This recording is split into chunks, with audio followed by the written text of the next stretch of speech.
Salam sejahtera bagi kita semua dari Tuhan Yesus Kristus. Bapak Ibu pemirsa Tabura Injil yang diberkati oleh Tuhan.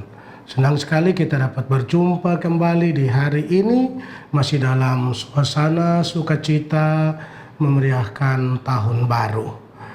Kita akan merenungkan firman Tuhan. Untuk itu mari kita bersatu di dalam doa. Kita berdoa. Allah yang Maha Kuasa, pencipta langit dan bumi, segala puji syukur hormat hanya bagimu patut kami persembahkan lewat putra tunggalmu Tuhan kami Yesus Kristus, Tuhan dan Juru Selamat kami, serta di dalam pertolongan kuat kuasa Roh Kudus. Hari ini kami dapat berjumpa kembali dalam siaran Tabura Injil. Kami akan merenungkan firman-Mu. Sebelum kami membaca serta merenungkan bagian firman-Mu, kami mohon kehadiran-Mu dalam perenungan firman-Mu di saat ini. Melalui kuasa Roh Kudus dan hikmat Tuhan, memberi pemahaman, menerangi setiap pemberitaan firman-Mu. Dalam nama Yesus kami memohon dan mengucap syukur kepada Bapa di surga, dan kami siap untuk membaca serta merenungkan firman-Mu. Amin. Pemirsa Tabura Injil yang Tuhan Yesus Kristus kasihi, bagian perenungan firman Tuhan bagi kita di saat ini terambil di dalam Alkitab Perjanjian Baru, yaitu surat Ibrani. Ibrani pasal 9 ayat 1 sampai dengan ayat 10. Namun saya akan membaca ayatnya yang ke-7 dan ayatnya yang ke-8. Perikop tempat kudus di bumi dan di surga.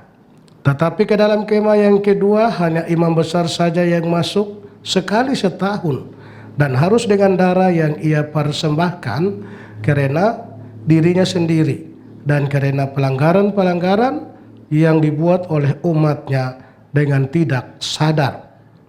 Dengan ini Roh Kudus menyatakan bahwa jalan ke tempat yang kudus itu belum terbuka selama kemah yang pertama itu masih ada.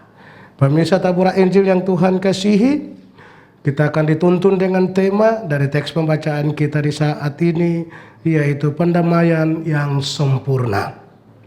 Penulis Ibrani melanjutkan uraiannya mengenai keterbatasan perjanjian di Gunung Sinai dengan menunjukkan 3 sifat kemah suci, yaitu pusat ibadah umat perjanjian lama. Yang pertama, kemah suci dibangun oleh tangan manusia. Karena itu sifatnya tidak permanen. Yang kedua, ruang kudus di bagian depan kemah suci itu menunjukkan jalan masuk ke ruang Maha Kudus yang masih terbatas. Di sini hanya imam besar yang dapat masuk ke ruang Maha Kudus 1 tahun sekali.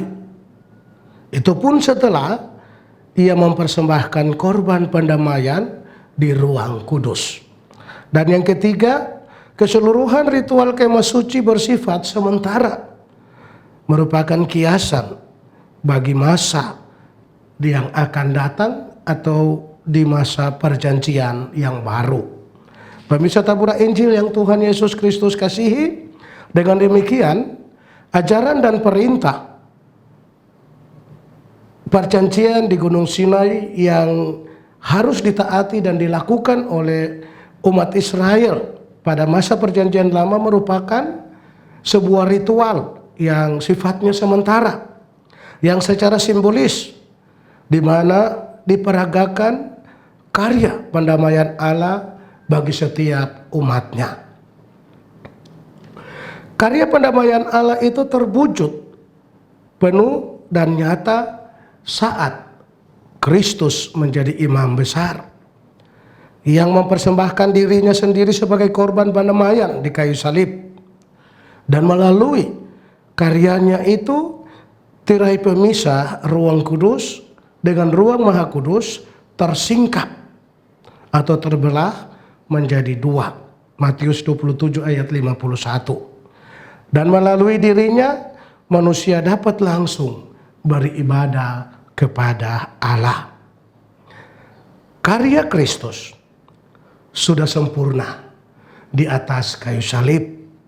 Oleh sebab itu, kita tidak lagi mempersembahkan korban pendamaian sebagai salah satu syarat untuk menghampiri Allah.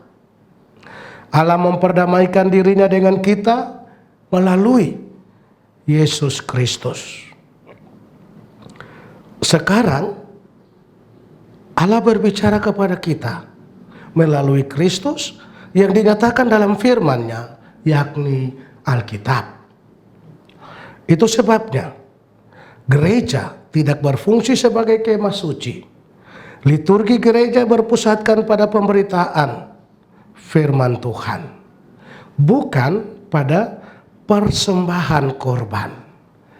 Jadi, pusat ibadah bukan tertuju pada altar gereja, melainkan berfokus pada pemberitaan firman Allah. Marilah kita menyerahkan seluruh kehidupan kita dan fokus kita dalam sebuah peribadatan hanyalah tertuju kepada pemberitaan firman Allah sebagai petunjuk, sebagai nasihat, sebagai pedoman dalam setiap perjalanan kehidupan kita. Tuhan memberkati kita lewat firman-Nya. Amin. Mari kita berdoa. Terima kasih Tuhan Yesus, waktu dan kesempatan yang Tuhan berikan. Kami masih diperkenankan untuk merenungkan firman-Mu. Berkati kami semua lewat firman-Mu yang boleh mengajarkan kepada kami pada saat ini sebagai umat ciptaan-Mu. Kami langsung mendengarkan suara-Mu lewat pemberitaan firman. Dan seluruh peribadatan kami hanya tertuju pada pemberitaan firman yang disampaikan. Berkati kami, sempurnakanlah kami semua lewat firman-Mu. Dalam nama Yesus kami mengucap syukur. Hamba menyerahkan seluruh aktivitas kehidupan daripada umat-Mu dalam tangan kasih dan kuasa-Mu. Teruslah sertai dan lindungi. Teruslah memberkati dalam seluruh tugas tanggung jawab dan kerja kami. Para kru yang terus menyiarkan siaran ini, Tuhan memberkati semua peralatan yang digunakan. Tuhan lindungi, Tuhan jaga. Dalam nama Bapa, Anak, dan Roh Kudus, hamba mengucap syukur kepada Bapa di surga. Amin. Pemirsa Tabura Injil yang Tuhan kasihi, kita telah ikuti bersama-sama siaran Tabura Injil Kasih Siapin Selatan melalui YouTube Kasih Siapin Selatan. Saksikan terus firman Tuhan yang disampaikan melalui media ini setiap hari. Tuhan memberkati kita. Shalom.